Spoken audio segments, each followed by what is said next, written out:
프로그램들이 시작을 하게 되면 이제 메인 함수 시작하기 전에 기본적으로 스택 영역을 먼저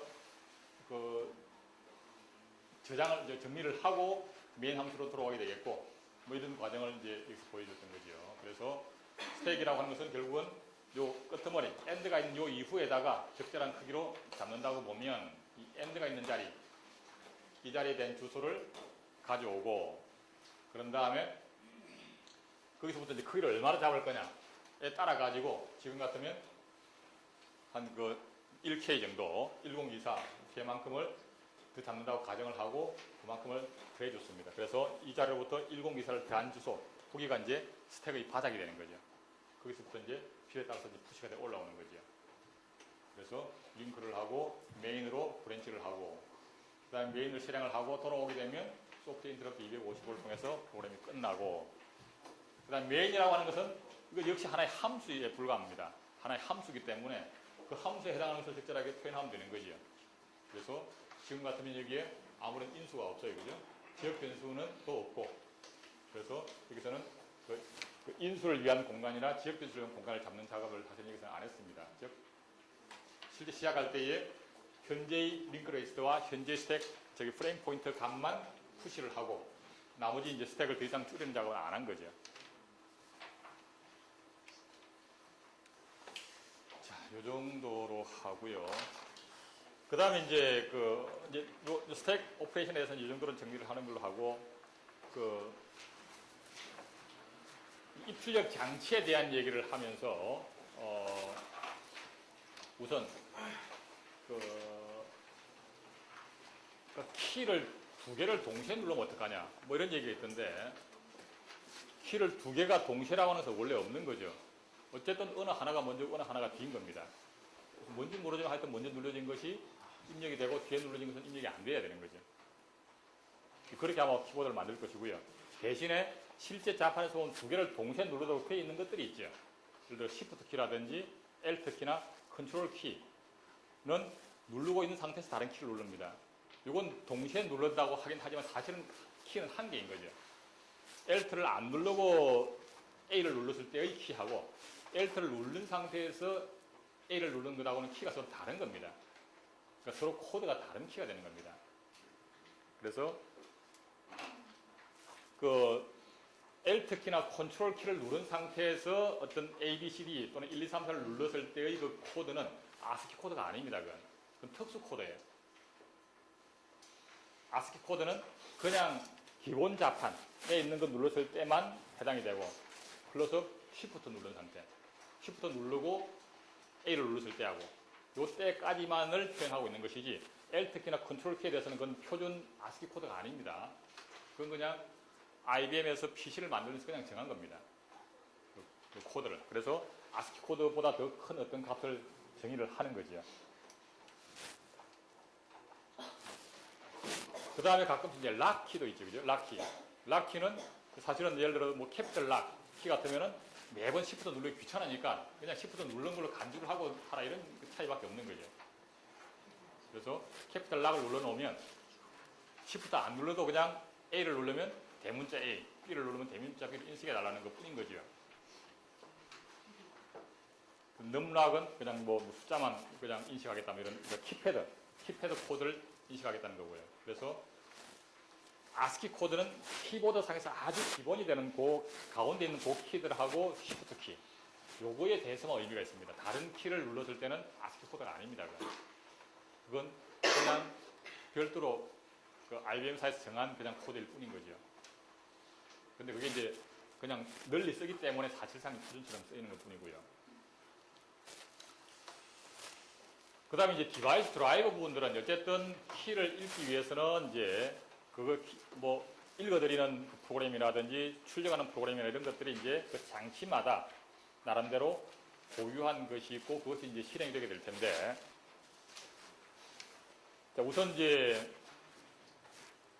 소프트웨어 인터럽트라고 하는 명령어, 즉 우리가 작성한 프로그램 속에 어떤 함수를 호출하는 것은 그냥 브랜치에서 실행하고 돌아오면 되는데, 운영체제에 대한 부분은 전에도 얘기했지만 그냥 일반 프로그램이 실행하는 상태하고 운영체제가 실행한 상태는 좀 많이 달라야 된다.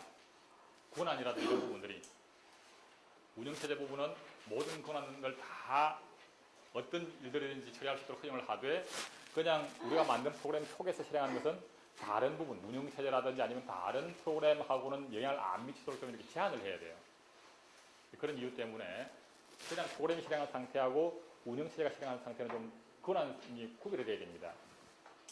그러한 자세한 얘기는 나중에 운영체제 또 할 텐데 그래서 어쨌든 OS 부분을 실행하기 위해서는 그냥 브랜치로 가지 않고 좀 특수한 명령을 쓰는 겁니다. 그래서 soft interrupt라고 하는 명령을 이용해서 운영체제대로 들어가서 처리하고 돌아오는 것은 역시 그냥 돌아올 수가 없으니까 다시 원래대로 돌아오는 것은 이제 soft interrupt에 대응시켜서 return from interrupt라고 하는 명령이 따로 또 있는 거죠. 원래 모드로 복귀하는 절차가 필요하기 때문에 그래서 soft interrupt 0번, soft interrupt 1번 하면 그 자체가 어떤 특수한 기능을 갖고 있는 것이 아니라 운영체제의 어느 부분으로 넘어간다 하는 그것밖에 없는 겁니다. 그 명령어 자체는. 그러면 soft interrupt 0번에 대해서 어떤 일을 할 거냐 하는 부분은 이제 soft interrupt 0번에 해당하는 위치가 OS 내부에 어딘가 될 텐데 거기다가 우리가 직접 프로그램으로 표현을 해야 되는 거죠. 그게 운영체제를 만드는 사람이 하는 일입니다. 거기 뭘 넣냐에 따라 가지고 soft interrupt 0번에 대해서 키보드 입력으로 정의할 수도 있고 아니면 뭐 키보드 출력으로 정의할 수도 있고 그건 정의하기 나름인 거다 이거죠. 단지 soft interrupt 0번을 호출하게 되면 운영체제 모드로 들어가서 그것에 해당하는 어떤 특정한 주소로 이동해가는 것 뿐인 겁니다. 그럼 거기다가 어떤 프로그램을 넣느냐 하는 것은 OS 만드는 사람이 정하기 나름인 거죠. 우리는 그냥 편의상 키보드 입력 기능이 여기 들어있다고 본 거고요. 또 다른 기능을 여기다 넣어놓으면 soft interrupt 0번은 새로운 기능이 되는 거죠. 자, 그렇게 해서 호출하게 되겠고, 그때 실행하는 요 루틴, 이걸 소위 말해서 이제 디바이스 드라이버라 그러는데, 이 부분은 당연히 운영체제에 처음부터 있어야 되는 거죠. 그래야지만 소프트 인터럽트 영어 호출하게 되면 미리 들어있는 그 프로그램 작동할 거 아니에요. 당연히 처음 부팅할 때부터 다 있어야 됩니다. 그래서 내 컴퓨터에 갖고 있는 기본적인 장치에 대한 것은 당연히 처음부터 이미 부팅하는 과정에 다 들어있어야 됩니다. 그래서 스마트폰 같으면 스마트폰에서 갖고 있는 장치에 대한 것은 처음부터 들어있어요. 그냥 무조건. 그 디바이스에 대한 것은. 그래서 전원을 켜면 그냥 처음부터 그게 다 운영체제 부분에 다 깔려 있는 겁니다. 기본 장치에 대한 것들은. 근데 예를 들어 새로운 장치를 하나 가져왔는데 이게 원래 표준 장치에 있는 것이 아니라 새로운 장치를 내가 새로운 것 하나 갖다 장착을 했어. 이건 처음 하드웨어를 만드는 사람은 모르는 거죠. 처음 초기 모델을 만들 때는.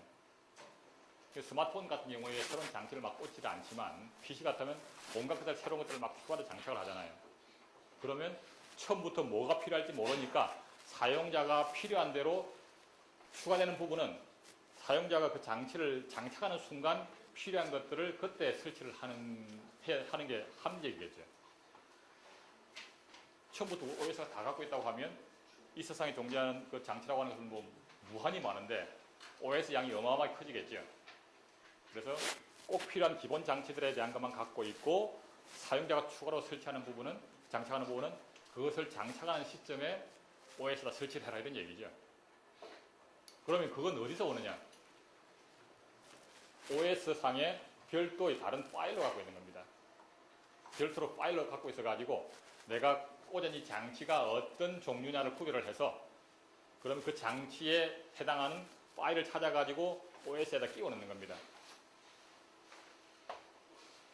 그래서 윈도우든 리눅스든 설치 CD에 처음부터 깔려온 그 기본 장치들에 대한 것은 또 이렇게 그 파일로 존재를 하겠죠. 근데 그게 더 없어. 그럼 외부에서 다운로딩을 받아야 되는 거지. 기본 윈도우나 리눅스 설치할 당시에 제공하는 온갖 종류의 장치들이 있을 텐데 그게도 없으면 그럼 실제로 이제 그 웹에서 다운로딩 받든 아니면 설치 디스크에서 가져오든 그때 가져와서 설치해야 되는 겁니다. 장치 속에 있는 게 아닙니다. 그 내용이. 장치에 있는 것이 아니라 만약에 처음부터 없는 거라고 하면 설치용 디스크를 따로 주죠. 그거를 꽂아가지고 일단 그것을 컴퓨터 내에 특정한 이제 폴더에다가 복사해 놓은 다음에 그게 설치가 되는 겁니다. 여기서 말하는 것은 이제 그 내용이 파일로 복사되는 작업이 있고요. 그게 실제 메모리상에 운영체제 일부로 들어가는 절차가 있고 두 단계가 있는데 파일로 존재하는 데까지는 아직 장치가 설치가 장치가 작동하지 않은 상태인 거죠. 근데 실제 장치를 꽂은 시점에 해당하는 파일이 메모리에 적재가 되는 겁니다. 그때. 그렇게 해서 이제 운영체제 일부로 실제 메모리에 들어가고 그것이 저희 작동을 하면 장치가 이제 기능을 하게 되는 겁니다.